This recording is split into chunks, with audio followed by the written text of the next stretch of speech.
तिळगुळ घ्या गोड गोड बोला मकर संक्रांतीच्या सर्व ताई बंधू भगिनी आणि छोट्या मोठ्यांना मकर संक्रांतीच्या खूप खूप शुभेच्छा. तर मकर संक्रांत ही म्हटलं की प्रत्येक स्त्रीची एक लगबग असते. 16 अलंकार सौभाग्याचं लेणं हे आजच्या दिवशी घालून नटून थटून रामाला सीतेला त्याचबरोबर विठ्ठल रुक्माईला आजच्या दिवशी वाण हे दिलं जातं. तर सकाळचीच अशी आपली धावपळ चालू होती. तर छान अशी सकाळी साधी आणि सिंपल ठशाची रांगोळी काढलेली, कारण आजच्या दिवशी खूप ही धावपळ होते. कारण आज एका मैत्रिणीचंही हळदी कुंकू होता आणि आपलं घरातलंही आवरून जायचं होतं. तर कारण मंदिरात गेलं तर साधारण कमीत कमी आपल्याला 2 ते 3 घंटे आरामात लागतात. तर सकाळी छान अशी साधी सिंपल रांगोळी काढून घेतली, छान अशी देवपूजा केली. तर आज देवाला नवीन वस्त्र टाकले, तर एवढं सुंदर वाटत होतं, प्रसन्न वाटत होतं. तर देवांना म्हणजे मी कालच छान असं लिंबू आणि मिठाने छान असं चकाकी दिली होती. तर त्याचा व्हिडिओ मी नंतर तुम्हाला शेअर करेलच. परंतु आजचा हा व्हिडिओ म्हणजे मला खूप सुंदर आणि प्रसन्न वाटत होतं देवघरामध्ये. तर म्हटलं एक जरा वेळ मी मन शांत करण्यासाठी छान अशी बसून राहिलेली. तर एक घरातलं वातावरण हे लगेच बदलतं. आपण चेंजेस करत राहिलो ना तर आपलंही मन प्रसन्न राहतं, देवही छान दिसतात आणि विशेष म्हणजे घरामध्ये चेंजेस केले ना तर आपल्या घरातलं वातावरण हे प्रसन्न राहतं, आपल्यालाही मनाला शांती मिळते. तर एकादश म्हटलं मग आजच्या दिवशी जेवण काय बनवायचं, तर पुरणपोळीचा बेत हा कॅन्सल केलेला. तर म्हटलं चला मस्तपैकी आज बटाट्याची भाजी, जे की आपण लग्नामध्ये शाक जशी बनवतो ना तर तशी शाक बनवायचं ठरवलं. तर एकीकडे शेंगदाणे ठेवले भाजायला, म्हटलं आज एकादशी आहे तर यांच्यासाठी खिचडी बनवण्याचा बेत आणि दूध थोडंसं म्हणजे एक्स्ट्राच आणून घेतलेलं, कारण आज गोडाधोडाचं काहीतरी पाहिजे म्हणून मग खीर बनवण्याचा बेत ठरला. तर सकाळी दूध येऊन गेलेलं होतं तरी पण मग नंतर दूध एक्स्ट्राचं आणून ठेवलेलं. तर आमच्याकडे खण हे म्हणजे सासरी वापरत नाही, तर जे गव्हाच्या पिठाच्या अशा छोट्या छोट्या वाट्या केल्या जातात. 5 देवघरामध्ये ठेवलं जातं आणि 5 तुळशीला वाण दिलं जातं. तर प्रत्येकाची ही पद्धत वेगवेगळी असते. तर इथे छान असं म्हणजे जेवढं काही आपल्याला वाण पाहिजे असेल ना तर तेवढं आदल्या दिवशीच मी आणून ठेवलेली होती आणि तयारी मात्र मग जेव्हा पाहिजे तेव्हा करून घेतली. कारण सगळं जर एकत्र अगोदरच मिक्स करून ठेवलं असतं तर ते पेरू ऊस सगळे असं मुंग्या लागल्या असत्या आणि त्याच्यावरती चिलटं बसले असते. म्हणून मग मी ते वेळेवरच करून घ्यायचं ठरवलं. तर सगळी तयारी वगैरे करून घेतलेली, सगळं कामं आवरून घेतलेली, छान अशी आज मग खीर बनवली आणि त्यानंतर मग छान अशी बटाट्याची शाक बनवलेली. तर एवढा सुंदर स्मेल येत होता खरं तर, आणि खूप म्हणजे असं बघूनच त्या भाजीकडे बघूनच असं वाटत होतं की खरंच भाजी खरंच खूप सुंदर झालेली असेल.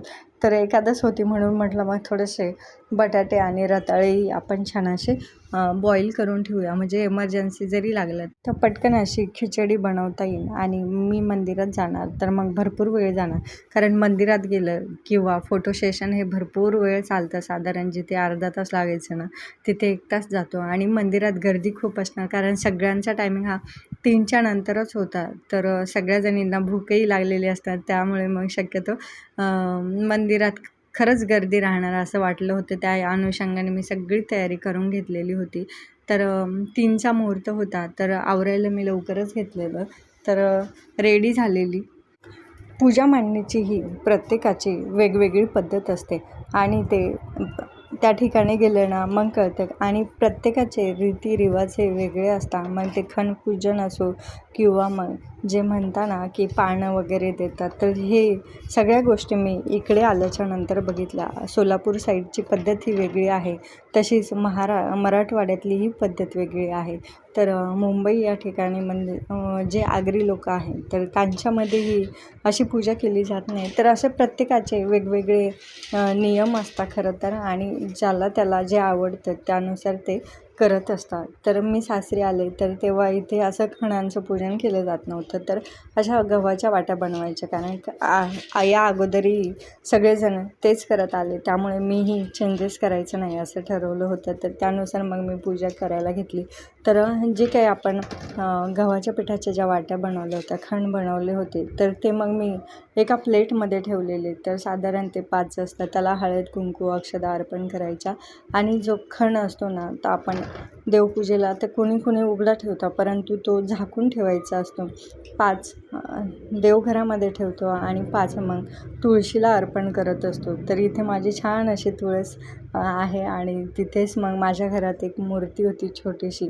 तर आधी खूप छोटा होता, तर तेव्हा तो त्या बालगोपालासोबत खेळत राहायचा. तर एकदा काश्मीरला जाताना त्याने ती त्याच्या पप्पासोबत बॅगमध्ये नकळत त्या बॅगमध्ये टाकून दिलेली. तर मग ती एक आठवण म्हणून आम्ही ती मूर्ती तशीच ठेवलेली. तर त्या मूर्तीची छान अशी जेव्हा आपण तुळशीला पाणी घालते ना, तर तेव्हा छान असं तिचंही पूजन होतं. तर मग हेही खण जे आहे तर ते मी प्लेटमध्येच ठेवलं, कारण खाली जर ठेवलं असतं तर माती वगैरे लागेल आणि त्याचं मुंग्या लागतील किंवा मग कबूतर खाता, म्हणून मग मी सगळं पूजन हे तिथे प्लेटमध्येच ठेवलेलं. आणि आजचा असा जो साधा आणि सिंपल नैवेद्य होता. आता बऱ्याच जणांना प्रश्न होता की एकादश आहे तर नैवेद्य दाखवायचा की नाही. आता हे ज्याच्या त्याच्यावरती अवलंबून होतं.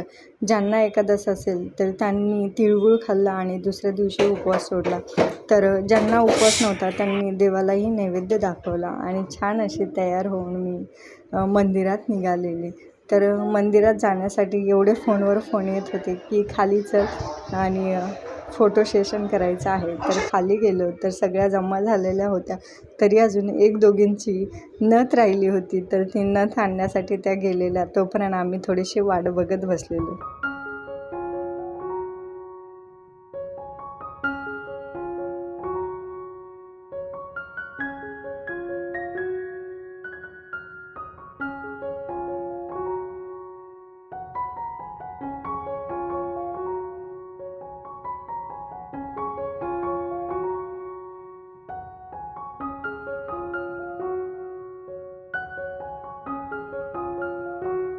मकर संक्रांत आणि वटपौर्णिमा म्हटलं ना, तर प्रत्येकजण एवढी छान सुंदर नटून थटून येते आणि प्रत्येकजण खूप सुंदर दिसत असते. एक तिच्यामध्ये देवीचं रूप आलेलं असतं. तर आणि आमच्या मैत्रिणीचा ग्रुप म्हटलं की सगळ्याजणी एकत्र आणि एकसाथ जायचं असतं. तर मंदिरात गेलो तर ऑलरेडी बायका ह्या येऊन थांबलेल्या होत्या. जसा मुहूर्त चालू झाला तर तसं त्यांनी पूजेला सुरुवात केलेली. आणि आमच्या घराच्या जवळ रामाचं मंदिर आहे, तर आम्ही तिथेच जातो. तर मंदिर हे दरवेळेस बंद केलेलं असतं, कारण बायका काय करतात, कुंकू लावतात, मग सगळ्या गोष्टी तिथेच टाकून देतात, जे एक्स्ट्राचं सामानही जे असेल ते. तर म्हणून मग ते दरवाजा हा बंद करतात आणि बाहेर कलश ठेवतात आणि छान समया वगैरे लावलेलं असतात. तर तिथेच सगळ्याजणी छान असं पूजन करतात. तर पूजन वगैरे केल्याच्या नंतर छान असं आम्ही मंदिरात बसलेलो. तर बऱ्याच जणांची पद्धत ही वेगवेगळी होती. तर सोलापूरच्या साईडची जी पद्धत होती ना, तर त्यामध्ये 5 विडे घेतले जायचे. तर ते विडे कसे घेतात तेही मी तुम्हाला व्हिडिओमध्ये दाखवते. आणि त्याचबरोबर जेव्हा आपण कुंकू जेव्हा भांगात भरतो किंवा तो गुलाल जो असतो ना, तर तो जेव्हा भांगात भरतो ना, तर तेही त्यावेळेस काय म्हणतात तेही मी तुम्हाला व्हिडिओमध्ये पुढे दाखवणार आहे.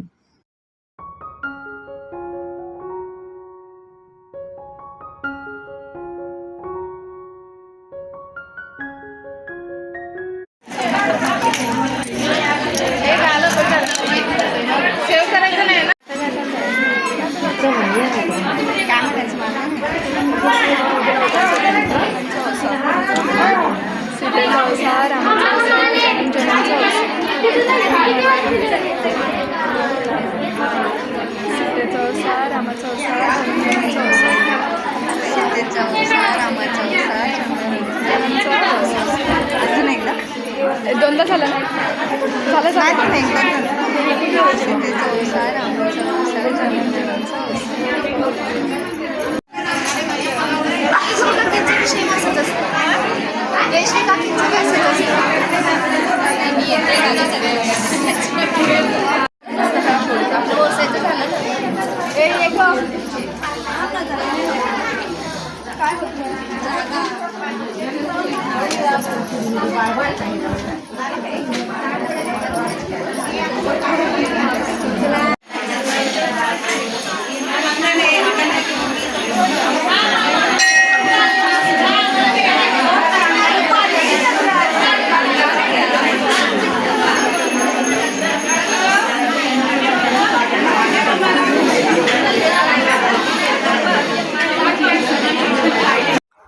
मंदिरातून बाहेर आलो आणि एवढी भयानक गर्दी होती. आणि एक ऑब्झर्वेशन तुम्ही जर केलं असेल तर प्रत्येक स्त्रीची साडी ही एवढी सुंदर होती आणि बऱ्याच जणी ह्या काठापदराच्या साड्या घालून आलेल्या होत्या. तर येता येता मग मारुती रायाचं मंदिर होतं, तर मारुती रायाचं दर्शन घेतलं आणि निघालो ते घरी येता येता मैत्रिणीने बोलवलेलं. तर एकीकडे हळदी कुंकू म्हणजे तिचे जे काही विडे होते ते सगळ्या 5 जणीला तिने दिलेला आणि त्यानंतर मग दुसरीकडे चहा घ्यायला गेलो. चहा वगैरे घेतला आणि मग साधारण आम्हाला 4:30 घरी वाजले यायला. तर 4:30 वाजता आले, थोडंसं फ्रेश वगैरे झाले आणि मैत्रिणीच्या घरी जेवण बनवायला जायचं. तर सगळ्यात पहिलं आपल्या घरच्या रामाचं दर्शन घ्यायचं राहिलं होतं.